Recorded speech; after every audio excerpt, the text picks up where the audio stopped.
For those of you who don't know, I was detained by Customs and Border Patrol. I was tactically ascertained and engaged in a kinetic situation where I was kinetically moved into a detention center inside of the O'Hare Airport.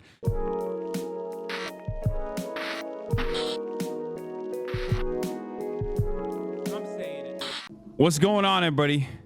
I hope everyone's having a fantastic evening, afternoon, pre-noon, no matter where you are in the world. I'm Hasan Piker, and this is the Hasanabi broadcast coming to you live from Chicago, Illinois. Folks, ladies and gentlemen, boys, girls, and MBs, I'm live. I'm alive. And boy, do I have some stories to tell you. Holy moly.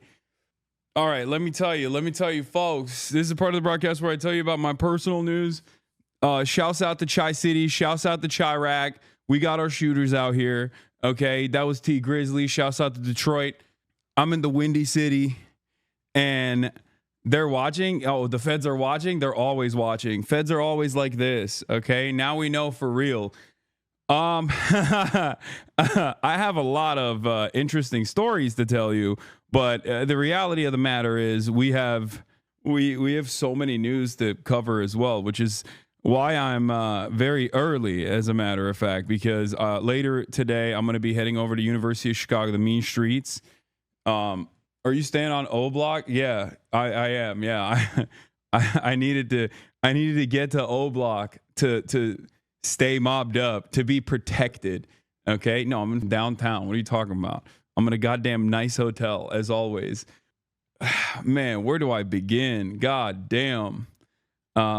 This is the part of the broadcast where I tell you about my personal news about what's going on in the world of Hasan Piker in between the time period where I press the stop streaming button and press the start streaming button. Someone said, bro, Mélenchon reposted my Aura edit of him. Good. Yeah, his social media team is great. His social media team is excellent. Bro, don't give CBP more ammo. What are you talking about, brother? There's not. I'm going to tell you all about it. The chopper is going to be well fed. Some boys come around trying to do something funny. Exactly. Ladies and gentlemen, it's 9:31 in Los Angeles, but it's actually 11:31 here in Chi City, in Chirac. That's where I'm at. I have a lot to tell you. Yesterday, I did not actually broadcast for some interesting news. Once again, pre-watch Piker struck again. I remember I was joking about like what I foresaw would potentially happen as I entered the United States of America. And that thing that I foresaw happening actually ended up happening. And I'm obviously going to talk about it really quickly. But I guess before I do that, I should probably blast off that I'm live. Hasanabi, thank you for the 50 gifted.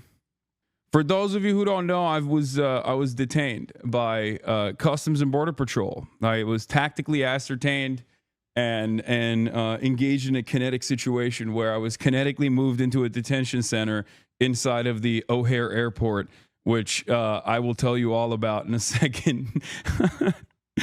Oh, man. Didn't pass the ocular pat down. I believe it was before the ocular pat down. It's the flight manifest that they get ahead of time. They knew who I was, and they were ready to receive me. Let's just say. And it wasn't a very warm welcome. So what's happening? What's happening in Chicago? What the was that? You know, this is only my second time coming back here. And the first time I was here for the DNC got kicked out. Second time I couldn't even enter the state almost. Okay. But yeah, I'll tell you all about it. Let me just blast off real quick because there's so much news to cover. I'm in Chirac talking about my ICBP detention. Okay, we have so much, dude. It's like live streamed talk. This dead hard didn't get in now. There is an incredible amount of stuff happening in the world of Hasanabi Piker. And yeah, I unfortunately was not there to participate in Fear End this week. They shot it without me while I was in France. Vive la France. I do be flying pretty often and have been detained by customs. They just Google your ass while they make you wait, dickheads. Yeah. Yeah, pretty much. You're not wrong, chatter. But yeah, it's definitely an interesting experience, let me tell you, okay? Let me tell you, you're looking rather angelic today. What is this guy saying? Hasan, my favorite terrorist supporter. He tried to bring a bomb. Deserved. Actual terrorist. Deserved. Actual terrorist. Tried to bring a bomb. Deserved. Actual terrorist. Chatter. There's nothing funnier than there's nothing funnier than fantasizing that I actually brought a bomb to O'Hare Airport and then they just let me go. Like in your mind, you think it's unfathomable that like someone who is a political commentator would get apprehended for no reason and will like simply be harassed specifically to create a chilling effect on speech. So you think that is ridiculous, and I understand why you would think that's ridiculous. So you have to turn around and fantasize that I brought a bomb to the airport and I'm a terrorist, except is that Tectone? Yeah, except also in that same fantasy, woke ass Customs and Border Patrol actually let me go after I brought a bomb in your assessment. You know, Chicago remembers the good Kanye and cries about the bad Kanye. Yeah. So, lot going on in the world. Okay, we'll get to it right now. Did you touch the bean? No, man, I haven't done shit. I actually spent last night with Ested, hung out with him, went to some bars and you know, hung out in the city for a little bit, had a couple drinks, but that's it. That's all I did yesterday. I landed, I got in, I got detained. It was way too late for me to stream. And so I was like, F it, I'm not going to stream. And I took a shower. I went out to the bars. And that's it. That's all I did in Chicago so far. I did not lick the bean. I didn't touch the bean. I didn't have time to flick the bean. What bars you go to? Nothing good. Start off the story at Charles de Gaulle. 3 hours, man. Yeah, that's where I'm going to start. I thought I saw your ass at a bar. Maybe. I did get recognized a bunch. I also got recognized while I was walking out of the ICE detention. But I don't think the two Hasanabi heads that recognized me had any idea that I was like walking out with an ICE agent. They just saw me walk out and they were like, "Oh my God, Hasan." Little did they know I was actually walking out of ICE detainment. But yeah, the feds, dude, they're preying on my downfall. Hold on. Hello? No, it's fine. You can cancel that then. Yeah.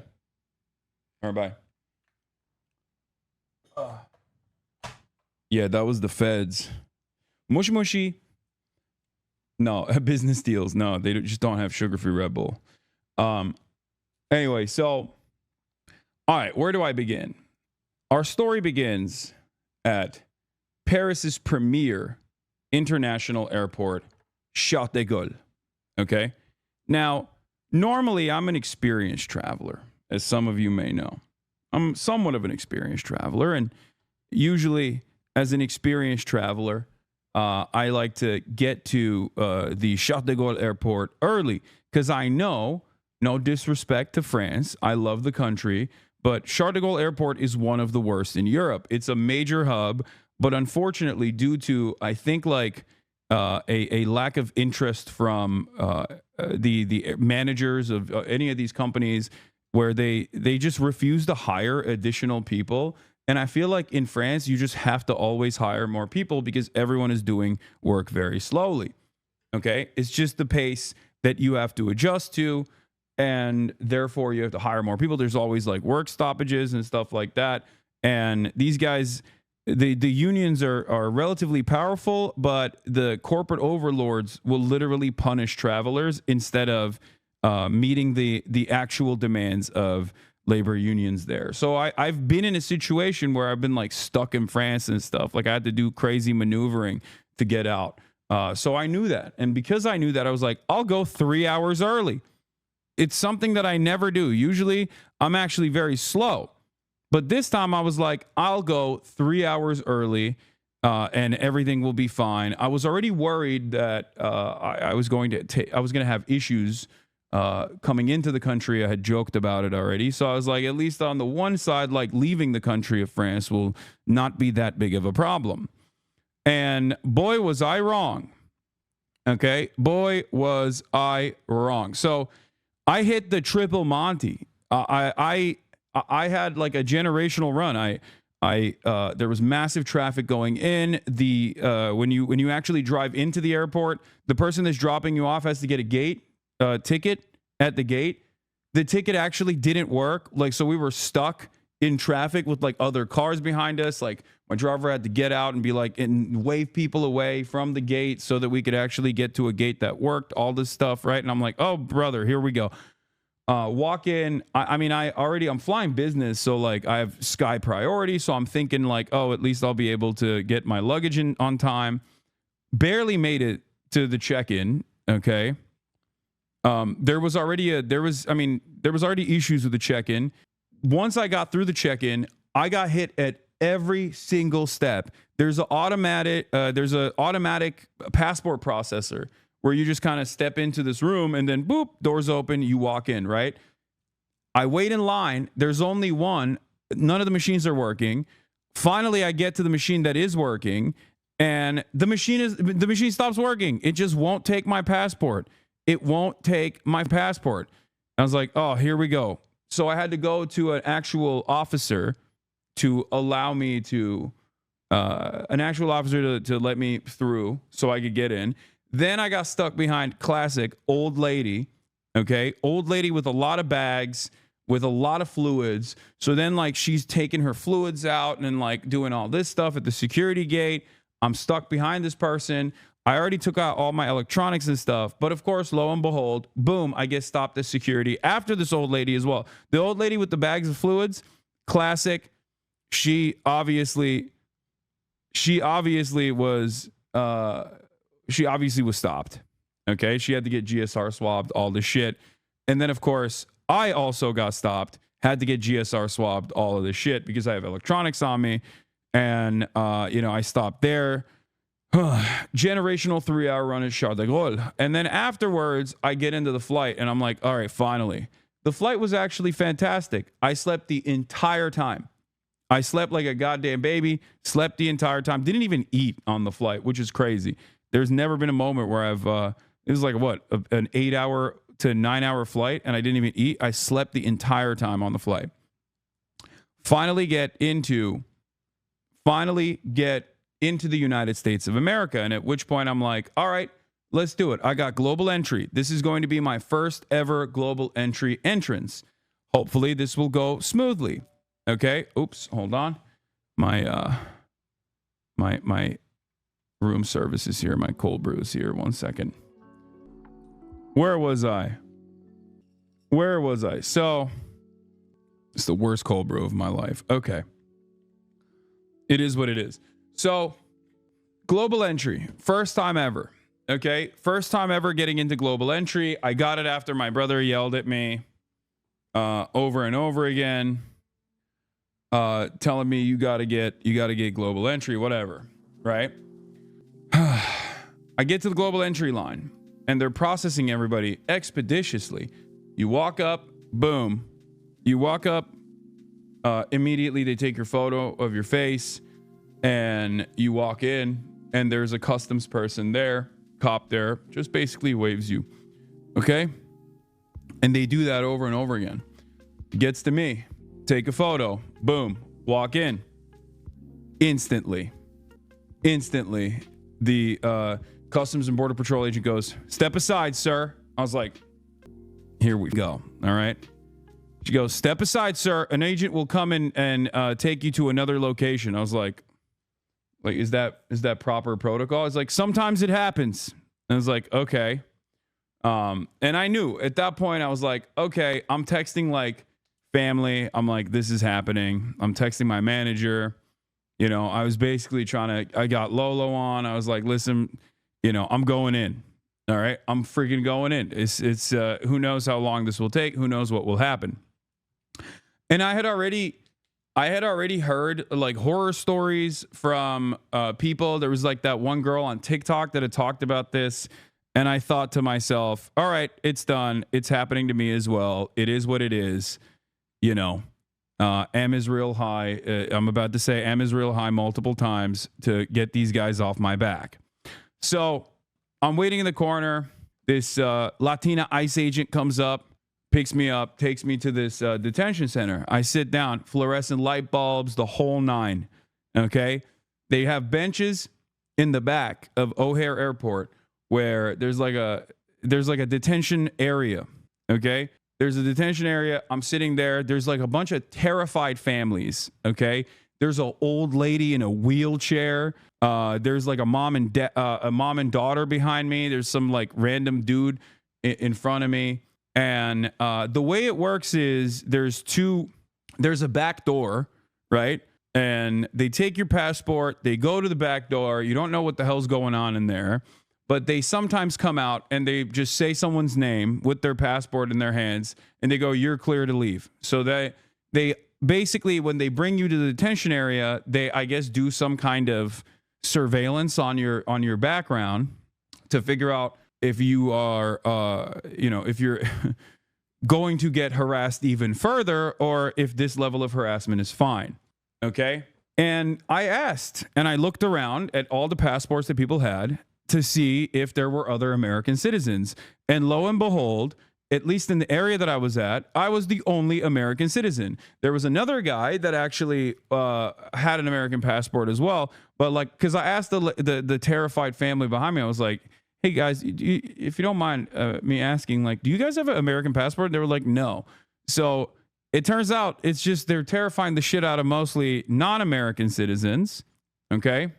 But apparently they're also interested in trying to terrify American citizens as well. So they're just like coming in and out. They get this lady in a wheelchair out of there, which I thought was so insane. Old lady in a wheelchair is in the ICE detention area, and they come out with their passport and they're like, here, you can leave. Okay. So that's one thing, right? Like I've had secondary searches and stuff done to me before. I've had the I think it's called the quadruple S. Like they put the SSSS on your boarding pass, and you always get checked randomly when you get hit with that. Like that's happened to me a lot in the past. I get GSR swabbed all the time. That stuff is normal. I've experienced that quite a bit. Okay. But this time I didn't even have the quadruple S on my boarding pass. So I was like, all right, it's probably fine. So I wait. Finally, this agent comes out, says, Hasan Piker. I'm like, that's me. Coming with me. I'm like, oh, brother, here we go. They take me to this back room. Okay. And the back room is not great. Everything, the back room is designed in the most hostile way I've ever been inside of a room. The vibes are really back there. Everything is fluorescent light bulb, obviously, but they had these two seats that were firmly planted into the ground. Okay, they were complete metal. They were like tiny stools, very uncomfortable, with like braces on the side so you can handcuff someone to them. Okay, and there was also a seat for like a lawyer. So I sat down on the lawyer seat on the corner to establish dominance because I've watched too many JCS interrogation videos and I knew I had to have command over the room. So I didn't sit in the cuck chair. Instead, I sat in the lawyer chair and we got to talking. And let me tell you folks, the TikTokers that talked about being detained, they were right. It was an insane situation. So it's very obvious that they knew exactly who the I was. It's very obvious that they knew how to like navigate the conversation, and it was a really, really interesting conversation that took place. It was very cordial. Okay, it was very cordial, which I noticed. I thought it was strange how cordial it was because I've had run-ins with like cops in the past. I've had run-ins with feds in the past. Well, I guess the FBI was very cordial as well when I had some talks with them in the past. But overall, I was not expecting CBP agents to be cordial. I will say that. Okay. Now, Having said that, the entire process is supposed to be intimidating. So it's bullshit. Like, suck my dick, cordial or whatever. Okay. I think they were being cordial because they wanted me to say something that was incriminating and say something that was enough to justify further detention from that point on. And let me tell you, they certainly did do that. So he knew exactly who the I was, but he was basically like broaching the conversation in a way where it was like free flowing, where in the process of discovery, he was adding on additional talking points. He always made it seem as though he was asking certain things that after discovering in the process of that conversation, he would ask additional questions. So, you know, he's like, oh, what are you doing in Chicago? And I was very revealing. I was like, well, I was in France because I want to take my family out for Mother's Day to France, but I had to come back early from France, even though today is technically Mother's Day, because I have a speaking engagement at University of Chicago. And he was like, oh, what kind of speaking engagement? It's like, I don't know, some like journalism school stuff. And he's like, oh, well, since you mentioned that, he kept saying, oh, well, since you mentioned that, what do you do as a job? And I was like, I'm a Twitch streamer. And he's like, well, since you mentioned that you were a Twitch streamer, what kind of things do you stream about? And at first I was like, do I just tell him I play video games? Because I don't think this is going to believe me if I say I just play video games to him, right? So I was just like, yeah, I play video games, but I also do current events sometimes, drama, internet. And he's like, oh, do you talk about, since you mentioned that, you talk about the things that you talk about, do you talk about the news? And I was like, yeah, I talk about the news. And he kept saying, okay, so when you talk about the news, do you talk about the war?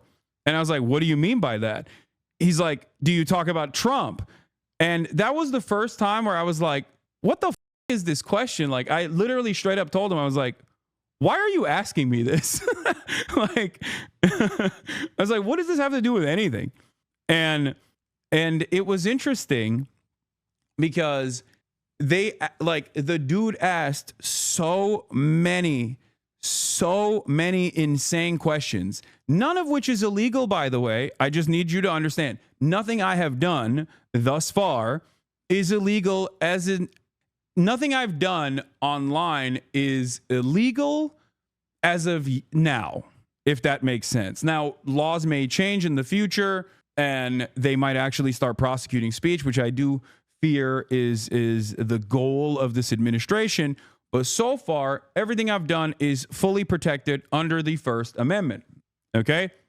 And none of these questions are actually valid questions to ask. But I was entertaining it because I didn't want to present it as being difficult because I didn't want to extend the detention. And two, I actually wanted to see how far I could take it.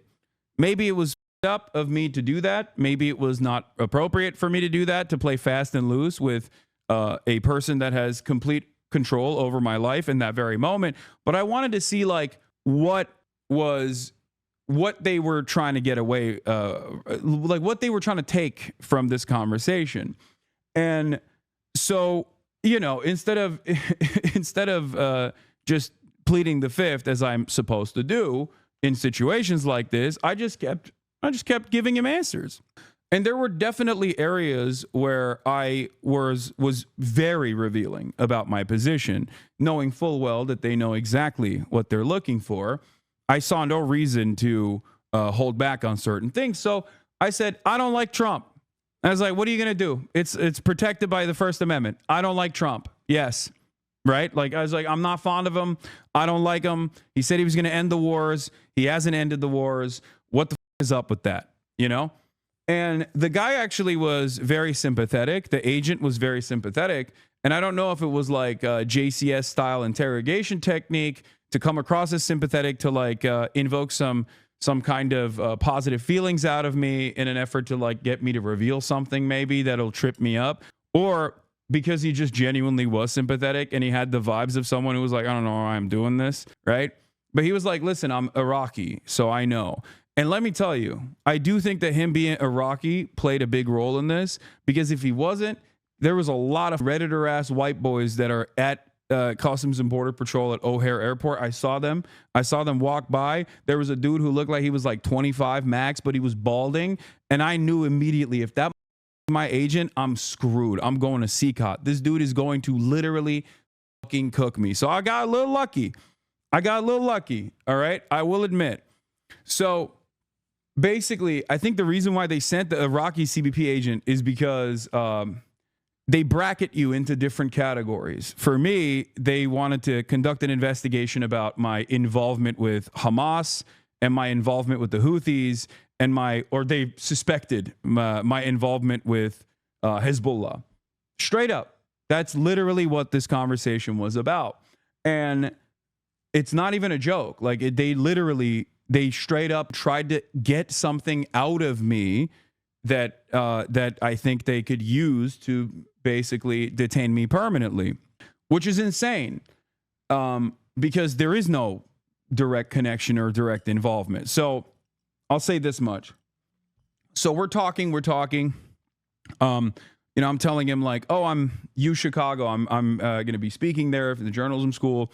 I told him like, I don't like Donald Trump. And I was like, so why are you guys doing this?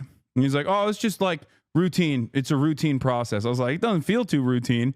And basically my big fear from the entire situation was like, if they were to ask for my phone, not that there's anything incriminating on my phone, but I don't want the federal government inside of my phone beyond all of the times where they probably have been engaging in like warrantless surveillance on my phone or whatever I don't like, it's not your business. You know what I mean? It's none of your business. Like it's a goddamn free country. Like there's privacy laws for this kind of shit. Right. So, for those of you who don't know, by the way, they can't actually unlock your phone, but if you have biometrics on your phone, they could technically use that and put the phone to your face and unlock it that way. Hold on. Let me fix this. Let me fix the banner. So just so you know, they could technically do that. Okay. They could technically do that, but there's a trick. Either you get a burner phone when you're traveling internationally, or if you have your regular phone, you can just do a passcode by either canceling biometrics, or if you forgot to do so, if you forgot to cancel biometrics like your Face ID, what you can do is click it 5 times. If you click hold 5 times in a row, it will actually disable Face ID, and it will force you to put your passcode in. And because there are laws against like the agents not being able to force you to put your passcode in, they can't actually access your phone like that. Now, there's different methods of how they can access your phone. From what I understand, they can also put it on a computer and just like plug it into a machine, and the machine just basically takes all of the information in your phone. So it is what it is. I don't know if you can actually do that if your phone is on, but I was thinking about all these things. I had already unlocked the biometrics, like I disallowed biometrics, and it's a Faraday cage once you get into the detention center anyway, so you can't actually send any text messages once you're in there. It's there's no access to the internet. But I'm sitting there and they're asking me about Trump. They're asking me about like Hamas, and he kept saying stuff. He kept saying stuff like, "Do you like Hamas? Like, do you support Hamas? Do you think Hamas is a resistance group? Do you think Hamas is a terrorist group or a resistance group?" Like, he just kept asking over and over again, right? And I kept repeating the same statement over and over again. I kept saying, I kept saying a couple different things. One, in terms of like Israel and all the wars, I was like, I'm on the side of civilians. I want the endless bloodshed to end. I am a pacifist. I want wars to end. I just kept repeating that over and over again. Every single time he asked me a question, I just kept repeating that. And every single time he asked me a question, a leading question about Hamas, I kept saying, the United States State Department recognizes Hamas as a terrorist organization. The United States State Department recognizes Hamas as a terrorist organization. So, like, he just kept asking me over and over again, like Hamas, Houthis, all this shit, trying to be like, oh, do you support them? Do you like them? Like, what do you think about them? Which I thought was insane, because the reality of the matter is, okay, up until this very moment, if you were to say, as an American citizen, you stand 10 toes down with Hamas, or you stand 10 toes down with the Houthis, or whatever they can't deny you entry into the country for that shit. But I don't know what the they're trying to do. So I was like, I'm not going to go beyond it. I'm not going to go beyond just like reiterating over and over again. The American government's position is that Hamas is a terrorist organization. But then he just kept asking me about the Houthis. And at that point, I was like, listen, he's like, well, do you agree with the terrorist designation for the Houthis? And I said, I'm of the Brookings Institute mindset that in 2020, when Donald Trump initially designated the Houthis as a terror organization, that was a major mistake. I talk about these issues from an academic context with humanitarian rights organizations and with academics and with journalists. As a matter of fact, this is perfectly this is, you know, completely protected under First Amendment laws, and therefore, you know, I don't understand what the reason why we're having this conversation is. And I kept saying that over and over again, at which point he just like kind of gave up. But what I thought was really interesting was, and I even followed it up with like, I do call balls. I said I call balls and strikes, and you know, there are things that Trump has done that I actually agree with, and I'm not shy about saying those things, even though initially he said he was going to end all these wars. He hasn't done so. I think these wars are unnecessary. They're costly, and a lot of civilians die in the process. I don't think it's appropriate. I think it's very inappropriate, and it must end, right? Like that's my position. But I do think that Trump did a good thing where he implemented a ceasefire with the Houthis. So when he does stuff like that, when I agree with him, I tell him what's what. Like I say it. When I agree with Trump in a decision, I'm open about it, right? So I explained that to him. And I just yapped away over and over and over again. And what I found to be particularly interesting was in the first half of the conversation, it was just like basically a fact-finding mission, right? Try to get me to say something that I think would be of interest. In the second part of the conversation, there were some real actionable items that he presented that depending on how I answer those questions, like I'm going to jail. Because the first stuff was just illegal for him to ask me those questions and completely idiotic and ridiculous. And I think they did it because they know who the I am, and they wanted to put the fear of God into me, not knowing that I'm a stubborn piece of shit, and that's not going to work at all, right? The second half of the conversation was actually like, because he left, went away for like 35 minutes, came back, and then he asked like actionable items. But one thing that I will take note of that I thought was very interesting was the fact that a lot of the shit that like the Ethan Kleins of the world have like cried about over and over again were unironically brought up in that conversation. And I was shocked. Okay. Not like the bleach sword, obviously, but like the Houthi. Like, did you interview a Houthi? It says here that you interviewed a Houthi. And I was like, or was he actually a Houthi? And I was like, he's not. You can look to all of the reporting that came out afterwards and before I interviewed him that he is not a Houthi, that he is a regular Yemeni citizen. And I said, like, his name is Rashid al-Haddad. He is not even a Shia. And the dude, luckily, again, Iraqi, went, oh, yeah, that's right. That's a Sunni last name. Al-Haddad is a Sunni last name. So he must not have been a Houthi. And the very fact that that was like a point of contention that could have gotten me arrested is insane. And I genuinely, in that moment, was thinking like, these dumbass slop tubers are actually playing with fire. And I even thought about not even mentioning this because I was like, I don't want to give him any sort of like power over the situation. But like the reality of the matter is 100% the Trump administration is inadvertently working with a lot of these dipshits. These dipshits are playing a formative role in getting people in trouble with the law. Okay? That is literally the case. It was shocking that that was the case, but it is the case. And it's actually very frustrating that it is the case, that this administration doesn't care. That's why they work with Beitar. That's why they work with all these other insane groups. The Barry Weisses of the world actually have motion in this goddamn admin. Okay? So they're cheering this on over at eSub. Yeah, I know. They can suck my dick. Liberals, by the way, cheering on one of the largest progressive voices in the country getting detained by the Trump Gestapo. Like what a wonderful progressive audience they have over there. Anyway, they're straight up fascist at this point. So my point is, it's crazy that like these were actual questions. Like they asked me about my Twitch bans. Okay. And I talked about blowback. I talked about how, I said America deserved 9/11 and it was misconstrued. I do have sometimes I use hyperbolic language and it gets taken out of context or whatever. And he agreed with the blowback sentiment in terms of like the 9/11 stuff. You're dumb. Yeah, no, I told him that. I was like, they asked me about my Twitch bans, chat. It's not even a joke. They asked me about Twitch chat, like Twitch bans, not Twitch chat, but Twitch bans. The other Twitch ban he asked me about was the last one that I got banned. And I explained to him like, this is, man, you really talk way too much. Lawyer would be pretty upset at you. Dude, what are you talking about?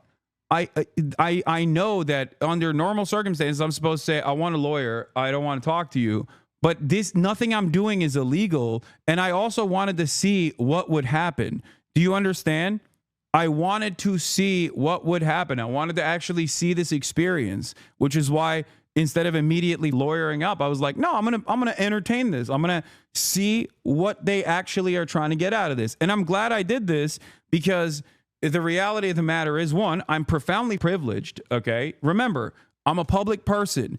And also I have enough money to be able to fight back against this sort of thing. And they know who the I am. So obviously the reason for why they're doing that is, I think, to try to create an environment of fear, to try to get people like myself, or at least like others that would be in my shoes that don't have that same level of security, to shut the up. And for me, I'm going to use the privilege that I have in that moment to try and see what the they're doing. Okay. Because every single thing that they ask me, trying to get me to say something like, oh, I support Hamas or whatever, is literally not allowed. Like, they are not. What the do you mean? Like, why is this denying me entry into the country of my birth? Like, this is my birthright. I'm an American citizen. You can't just stop me at the border and be like, what's your opinion on Donald Trump? You're not allowed to enter the nation. Like, that's bullshit. So that was the first half. Like I said, they asked about the Twitch bans. They asked about like the Rick Scott statement, and I was like, listen, I don't. I laughed. I was like, I'm not calling for the assassination of a sitting senator. That'd be insane. But instead, I explained to him, like, I was talking about the hypocrisy of the Republicans, blah blah blah. I explained away all that shit, and he was understanding. Then he went back and he came back, and the actionable items that came up afterwards was basically asking me about if I had ever been in contact with Hamas, if I had ever been in contact with the Houthis, directly or indirectly, if I had ever actually been in contact with Hezbollah, if I'd actually ever offered financial support or logistics or any kind of support to Hamas, Hezbollah, or Houthis. They straight up asked me that. I laughed. I said, no, of course not. But yeah, that was, once again, these are questions that they're asking. But one thing that I thought was really interesting was, in the actionable side of things, they also asked, have you ever interviewed a member of Hamas? Have you ever had a communication or correspondence with a member of Hamas, Hezbollah, or the Houthis? Now, what's really insane about that is that, as someone who works in media, sometimes I do actually do journalism, right? As I've maintained this position over and over again. And I said that I would, if given the opportunity, talk to someone that is a part of the Ansar Allah movement, a Houthi, or even Hamas, or even Hezbollah, right? I think that I have the right to do so. And what was interesting, you don't do journalism, you grift. I know, chatter. That's why the federal government is trying to arrest me. Yes, because I'm grifting too hard. That's what it is. Thank you. Yes, your dumbass slop tuber is correct. I'm grifting. So what's interesting, asking that is a violation of prior restraint. So that part, like, those are the questions that are like actionable, right? Like, those are the ones that if you say, How do you even classify a member of Hamas? It's not like even Hamas issues passports. Yeah, it's ridiculous, right? But that is the part where they were like, if you answer yes to any of that, that's when, you know, there's like actually illegal stuff in there. Having said that, there is one part of it that wasn't illegal, which is being in communications or being in contact with someone at Hamas. Like, that is a part of journalism you actually can do. It's ridiculous. Like, you can interview ISIS. Like, what are we talking about? The notion that this would be an issue for the Customs and Border Patrol is ridiculous, okay? I mean, Donald Trump is in contact with Hamas. He had a convoy directly talk to Hamas a couple months prior. He's in direct contact with the Houthis. Like, what are you talking about? And so is Dropsite. Like, the idea that this will deny you entry into the country is bullshit. Like, what are we talking about? What do you mean? Like, what kind of insane double standard is there, right? And so that part was frustrating. And the interview interrogation, whatever you want to call it, that basically ended with me asking, like, so what is the purpose of this? Like, am I being detained? And because I was like, you know that I'm going to talk about this. I was like, a lot of people have talked about this, like, detainment structure. And he was like, yeah, people really exaggerate.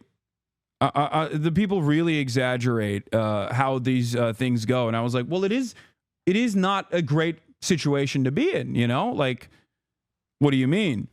And yeah, he was like, yeah, there's been a lot of reporting on, you know, the conditions and situations like this in detainment, but you're not technically detained. I was like, so I can leave? Like, I asked him, like, am I detained? And he's like, no. And I was like, all right, so what's the purpose of this entire situation? I can just walk out right now. And basically when I said that, the interview ended. So I don't know if that was something that I should have said from the start. Am I being detained? You know, what's the deal here? But basically, yeah, it was a illegal pretense. Like, well, that's your Fourth Amendment right? No, you don't have. Okay, chatters, I need you to understand something. So after I said, am I being detained or whatever, he was like, no, well, you know, he didn't like abruptly end it. He kept asking some questions, but it pretty much ended after that. And I don't know if that was like, I don't know if that's like I got lucky there, because when I asked, like, am I free to go, that kind of stopped the process a little bit. And I don't know if that's the reason why I didn't have them look through my phone. But I wasn't planning on letting them look through my phone anyway. That was my point. Like, there was a line where I was going to say, I'm done with this. Either arrest me or, you know, let me go. I don't know what's happening here. And I got detained. I didn't get detained. Yes, chatter. Yes. ICE agents took me to a detention center. That is a de facto detention. Like, what are you talking about? The total runtime of it was like 2 hours, which was definitely faster than I thought it was going to be, I will admit. And I probably should have asked, am I being detained from the start? And I wonder what would have happened. But I basically asked him, like, do you think this is going to happen again? Right? I was like, is this going to happen again? Hold on. I asked, like, you know, am I going to be detained in the future? And he said, maybe. And he gave me this piece of paper, this sheet from Homeland Security. What is DHS trip? Okay. And you can, I guess, submit an inquiry at dhs.gov/trip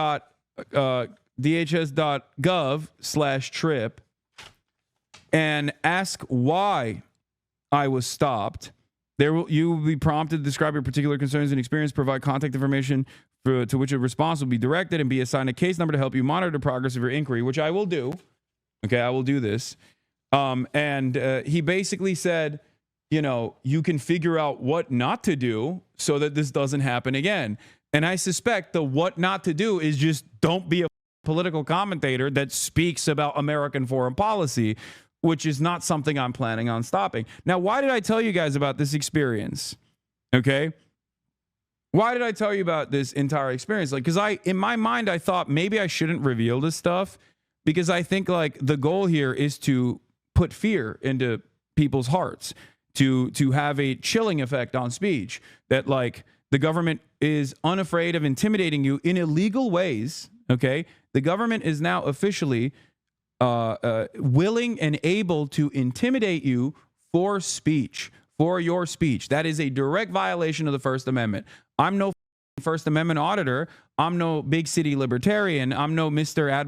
Admiral Maritime Law.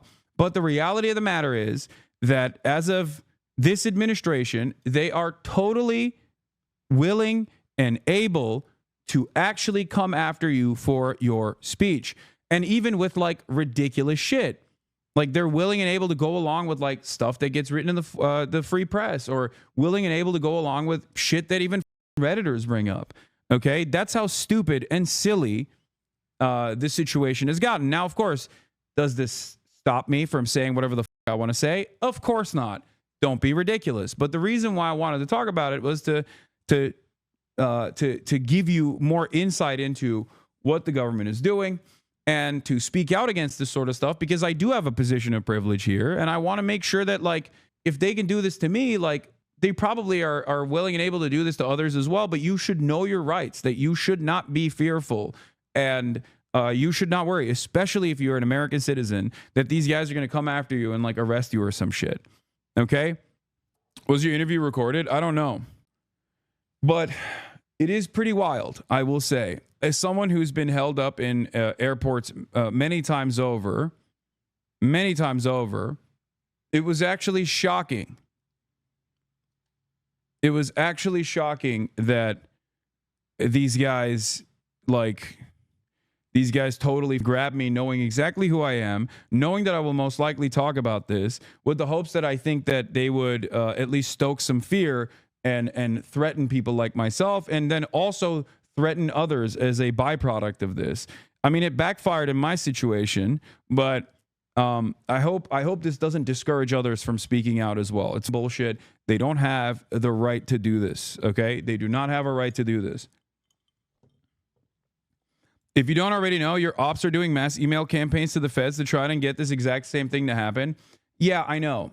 They can suck my cock for all of my dumbass ops. I think it's really crazy. I think it's really, really crazy that the government is willing and able to work with like genuine schizophrenic stalkers, whether they be Beitar or any other group. It is actually wild that they're willing and able to work with these people. It blows my mind. But, you know, that is where we're at. It also blows my mind that there are people who see this kind of stuff and go, oh, that's wonderful. It's like swatting. But this time, it's a it's a federal swatting that we can do. We can get the federal agents to like jail people that my favorite content creator doesn't like. The problem is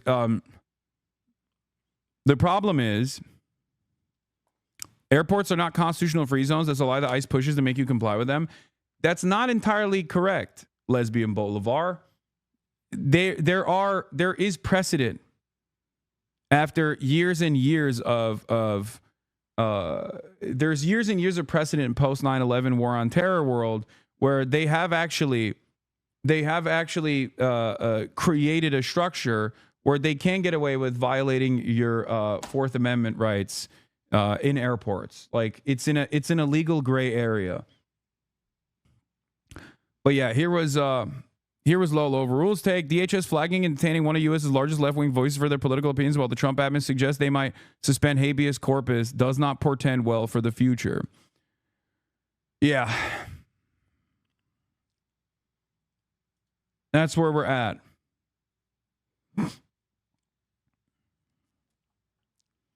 What was the reason for the detainment? You know what the reason for the detainment was. It's because I am flagged in the flight manifest. Even ACLU and most civil rights organizations acknowledge that SCOTUS precedent that effectively erases Fourth Amendment protections in border entry zones such as international airports. They more so suggest either wiping your devices or bringing burner devices. Yeah. Saw you at O'Hare and tried to get a selfie with you, but your private security took you into a VIP room to avoid normies like me. Didn't realize you were too good for your fans. Some socialist you turned out to be. Good one. There was actually 2 Hasanabi heads at as I was walking out of ICE detention. There were 2 Hasanabi heads. They probably had no idea that I was walking out of ICE detention with an agent in front of me. But is this going to change the way you travel? No, but it does actually gum up the works a little bit in terms of going to Cuba. I did want to go to Cuba, but now I don't know. And no, I'm not going to go to Kat's campaign office, chat. What are you guys, stupid? I'm sorry. I know she's excited, but you guys don't have to literally be like, hey, can you, instead of covering the news, go to Kat's campaign office? I can't do that today, chat. There is a shit ton of news that I have to get to. And then at 4 p.m., I have to leave to go to the University of Chicago, deliver a speech. Okay. There's a lot going on today. I'm sorry.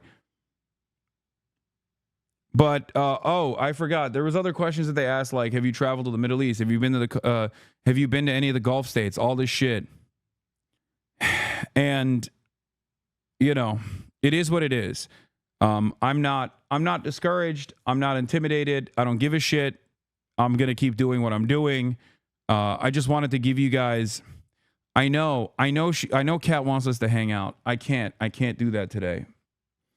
Did they ask who funds you? No, they asked if I funded them, not the other way around. So that was my Customs and Border Patrol experience. And it's just like pure intimidation tactics. And it was very similar to the experience that one TikToker talked about. But luckily, I never got to the point of having them go through my phone. And that was my red line, like no matter what.